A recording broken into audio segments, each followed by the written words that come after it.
दोस्तों सोचिए, अगर हमें एक ऐसी ज़िंदगी दी जाती है जहाँ पे एक प्रोसेस के बाद हम और हमारे परिवार वाले अमर बन सकते हैं। सोचिए, हमेशा के लिए जिंदा रहना, ये ऑप्शन कैसा रहेगा आपके लिए, मुझे ज़रूर बताइए। ऐसी ही आज की कहानी है आई एम मॉर्टल। लेकिन कहानी में आगे बढ़ने से पहले मुझे मेरे नए मेंबर एमडी रकीब, इनको थैंक यू कहना है मेंबर बनने के लिए। कहानी फ्यूचर में बेस्ड है, जहाँ पे अर्थ के रिसोर्सेज खत्म हो गए थे और किसी न किसी वजह से अर्थ पर हर साल एक नई बीमारी फैल रही होती है, जिसके कारण इंसानों की जल्दी ही मौत हो रही थी। इसी में एक साइंटिस्ट था पायलट, जो एक ऐसी दवाई बनाता है जिससे इंसान स्ट्रांग होकर हमेशा के लिए जिंदा रह सकते हैं। और देखते देखते पूरे अर्थ का चेहरा ही बदल जाता है और हम 200 साल के बाद का समय देखते हैं, जहाँ पर अब जो अमीर इंसान जो अब अमर बन गए थे, वो पायलट ने बनाए हुए डोम सिटी में रहा करते थे, जहाँ पर काफी एडवांस सुख सुविधाएं थी। ये शहर पूरा पायलट ही संभालता था। अब हमें इस अमर बनने वाले प्रोसेस के बारे में बताया जाता है, जिसे द फ्रीज कहा जाता था। अमर बनने के लिए इंसानों को कम उम्र में ही लैब में लाया जाता था, जहाँ पे उनकी एक उम्र डिसाइड की जाती थी कि कौन से उम्र में उनकी फ्रीजिंग की प्रोसेस शुरू हो जाएगी। कई बार ये एज 25 साल का होता था, लेकिन कभी कभी उनका ये पीक एज आगे या पीछे भी चला जाता था। और इसी के चलते इस शहर में 2 टाइप के लोग रहते थे, एक ऑलरेडी अमर बन गए हैं वो, या दूसरे जो अमर बनने के प्रोसेस में हैं। वहीं इन डूम सिटी के बाहर भी कुछ लोग रहा करते थे, जिनका जीना अभी भी वैसा ही मुश्किल था। इसी में हम वन ऑफ मेन कैरेक्टर एके को देखते हैं, जो पायलट की ही स्टाफ में काम किया करती थी। उसका काम था प्रोसेस में नए आने वाले लोगों को इस पूरे शहर के बारे में बताना। वही दूसरी जगह हम लोगस को देखते हैं, जो बाहर से डूम सिटी में ट्रांसफॉर्मेशन के लिए आ रहा होता है। लेकिन लोगस इस प्रोसेस के लिए इतना एक्साइटेड नहीं था, क्योंकि उसका मानना था कि इंसानों को एक समय के बाद इस दुनिया से चले जाना चाहिए, क्योंकि बिना मौत की जिंदगी की कोई भी कीमत नहीं होगी, क्योंकि आप बस दिन रात जी रहे हो। और इसी के चलते वो काफी कंफ्यूज होता है। यहाँ पे आने से पहले लोग टेराफॉर्मर्स का काम किया करता था, जहाँ पे वो अक्सर बाहर डेजर्ट में जाकर मशीन की इंस्टॉलेशन का काम करता था। लेकिन इसके कारण उसे काफी बुरे सपने आते थे कि वो एक दिन इन्फेक्शन के कारण मारा जाएगा, और इसी के चलते वो इस प्रोसेस के लिए रेडी हुआ था। अब यहाँ पे सेटल होने के बाद वो शहर घूम रहा था, तभी उसकी मुलाकात सुकर नाम के एक लड़की से होती है। दोनों भी बातें कर रहे थे और हमें समझ आता है कि दोनों भी फ्रीज इस प्रोसेस के खिलाफ है, और वो लोगों को एक खास तरह का डिवाइस देती है ताकि उसे कोई भी ट्रैक नहीं कर पाएगा, और आगे उसे अपने ग्रुप से मिलने के लिए इनवाइट करती है। लेकिन पायलट और उसका एक खास आदमी आर्मोस सर्वेलेंस कैमरे से ये सब कुछ देख रहे होते हैं, और जैसे ही पायलट की नजर उस डिवाइस पर जाती है, उसे समझ आता है कि यहाँ पे कुछ तो गड़बड़ है। इसीलिए वो आर्मोस को ये पता लगाने के लिए कहता है। फिर आर्मोस जाकर एके से मिलता है और वर्चुअली उसकी मुलाकात पायलट से करवाता है, जहाँ पे पायलट एके को लोगस पर नजर रखने के लिए और उस बॉक्स के बारे में जानकारी निकालने के लिए कहता है। अब यहाँ पे एके शहर के फाउंडर से मिलने के कारण बहुत ही खुश होती है, इसीलिए वो काम के लिए रेडी होती है।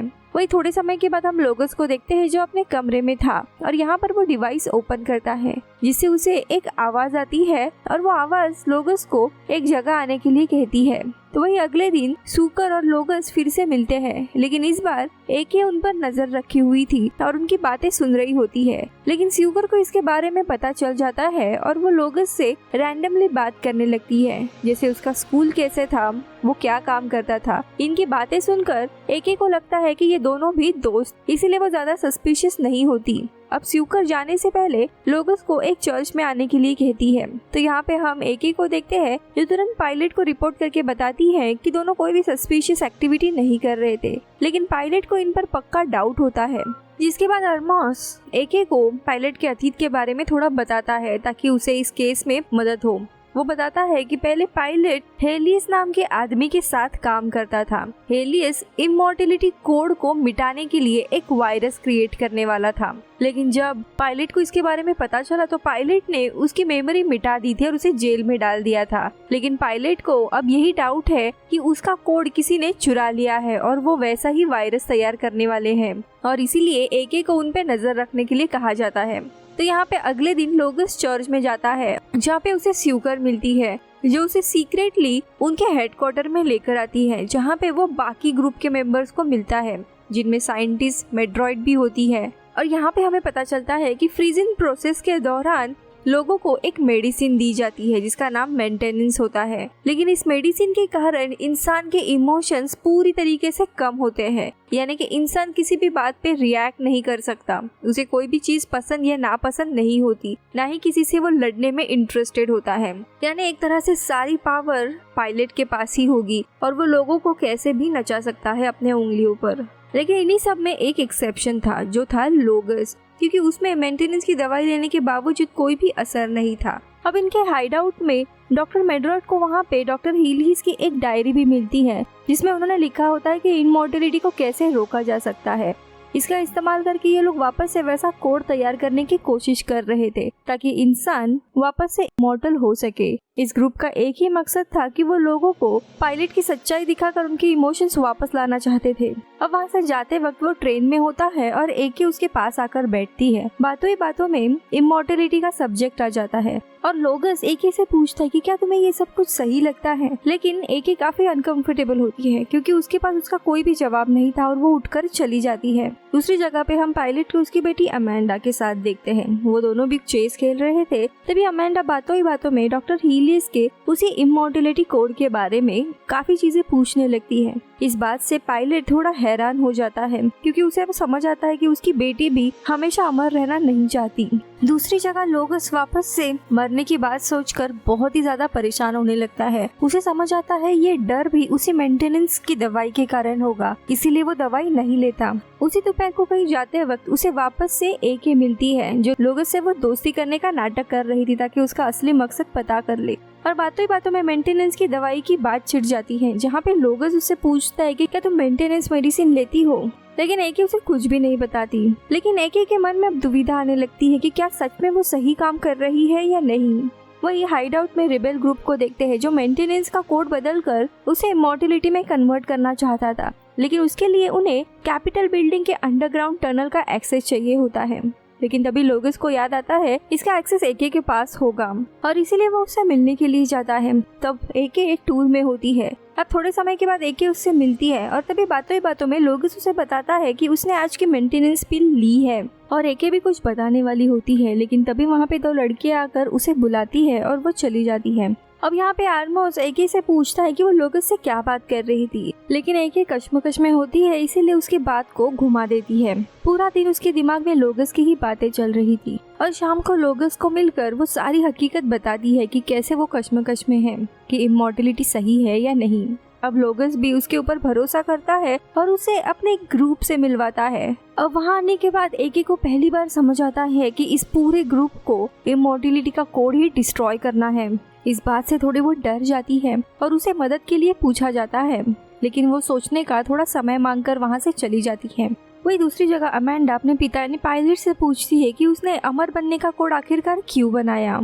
तो वो बताता है अमेंडा की माँ काफी समय से बीमार थी और उसी को बचाने के लिए उसने इमॉर्टलिटी का कोड डॉक्टर हीलियस के साथ मिलकर बनाया था। लेकिन हीलियस पायलट से जेलस था क्योंकि उसे लगता था कि पायलट इस रिसर्च का सारा क्रेडिट खुद ही लेगा और इसी वजह से उनकी दोस्ती में दरार पड़ गई। लेकिन तभी अमेंडा को रियलाइज होता है कि उसके पिता ने ये कहानी पहले भी बताई थी, लेकिन हर बार वो कहानी अपने हित के लिए बदल रहे हैं। तो यहाँ दूसरी जगह एके फाइनली फैसला करती है और आर्मस को सारी चीजें बता देती है। लेकिन आर्मस एके को उस ग्रुप में शामिल होने के लिए कहता है ताकि वो उसकी स्पाई बन सके। अब एके इसी तरह रिबेल ग्रुप में शामिल हो जाती है और उनकी मदद करने के लिए तैयार होती है और एक पुराने रास्ते से उन्हें बिल्डिंग के नीचे लेकर जाने लगती है। लेकिन अंदर जाने के लिए लॉक ओपन ही नहीं होता और उस बिल्डिंग के सारे अलार्म बजने लगते हैं, इसीलिए सभी लोग भागने लगते हैं। वही एके और लोगस एक दूसरे रास्ते से भाग रहे होते हैं कि तभी उन्हें आर्मस पकड़ लेता है। ये सब उसी का प्लान था और वो लोगस को पकड़कर फैसिलिटी में लेकर जाता है और सीधा उसका मेमोरी वाइप आउट करने लगता है ताकि उसे कुछ भी याद नहीं हो। लेकिन एके को ये सब कुछ देखकर धक्का लगता है और वो ऐसा ना करने के लिए कहती है, लेकिन आर्मस उसकी बात नहीं मानता। अब 2 से 3 दिन के बाद एके की मुलाकात वापस से पायलट से होती है जहाँ पे वो रिक्वेस्ट करती है कि उसे लोगस से मिलने दिया जाए, लेकिन पायलट मना कर देता है क्योंकि इससे लोगस की यादें वापस आ सकती है।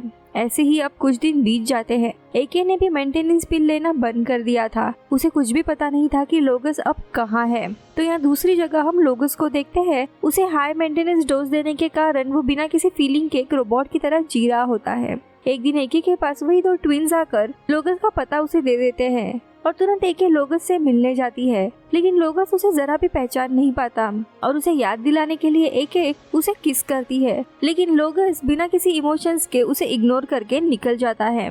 अब एके आकर लोगस के उसी बॉक्स के थ्रू रिबेल के साथ कांटेक्ट करती है, लेकिन रिबेल सब एके पे यकीन नहीं करते थे क्योंकि उसने उन्हें धोखा दिया था।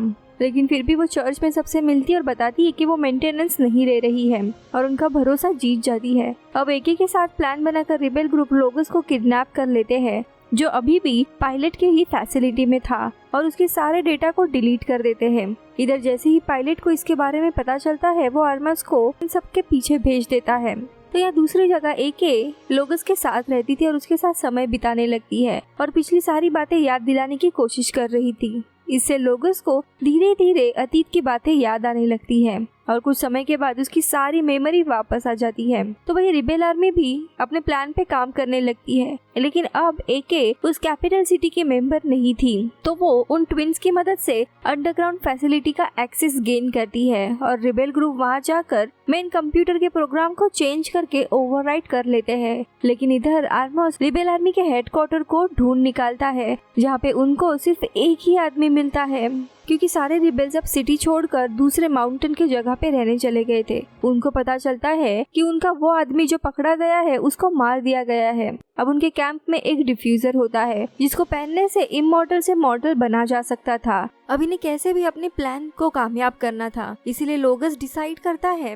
कि वो डिफ्यूजर पहन के मॉर्टल बन जाएगा। लेकिन डॉक्टर मेड्रॉन सबको वार्न करती है कि ये अभी भी बस एक प्रोटोटाइप है और इसको पहनने के कारण उनकी जान भी जा सकती है, यानी अब वो अमर नहीं है। लेकिन लोगस इसको चुपके से पहन लेता है और वहीं पर बेहोश हो जाता है। लोगस का ये हाल देखकर एके और बाकी लोग उसकी मदद करने के लिए आते हैं। अब थोड़ी देर के बाद उसे होश आता है और एके उसे अपनी फीलिंग्स बताती है और दोनों भी किस करते हैं। अब यहाँ पे पायलट हर बार की तरह सिटी के मेन स्क्रीन पर आके सबको एड्रेस करने लगता है, लेकिन अभी रिबेल्स इस अनाउंसमेंट को हैक करके अपना वीडियो चलाते हैं, जहाँ पे लोगस सबको बताता है कि कैसे पायलट सबको कंट्रोल कर रहा है और वो लोगों को रिक्वेस्ट करता है कि उन्हें फ्रीली सोचना चाहिए। लेकिन लोगों के पास इमोशंस ना होने के कारण उन्हें पता ही नहीं चलता उन्हें कैसे रिएक्ट करना है। अब पायलट दूसरी जगह से ये सारी चीजें देख रहा होता है और तभी अमेंडा आकर उसे कहती है हमें इस ब्रॉडकास्ट को कैसे भी रोकना चाहिए।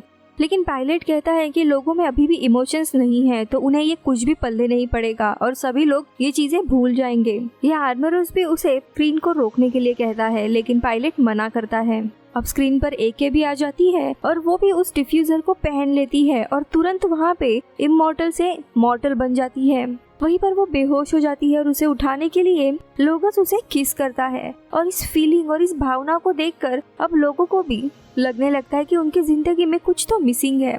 इसी दरम्यान अब स्क्रीन पर अमेंडा आती है, पायलट की बेटी, और वो सबको बताती है कि साइंटिस्ट हीलियस मरने से पहले उन्होंने अपने ब्रेन का सेरेब्रल डेटा एक हार्ड ड्राइव में अपलोड कर दिया था, जो कि अब अमेंडा के ब्रेन में डाउनलोडेड है और वो रिबेल्स की मदद कर सकती है। अब ये जानने के बाद रिबेल की पूरी आर्मी समझ चुकी थी कि इंसानों को बचाने के लिए उन्हें अमेंडा को ढूंढना है, और इसी के साथ ये मूवी खत्म होती है। मैं मिलती हूँ अगले वीडियो में, तब तक के लिए बाय बाय।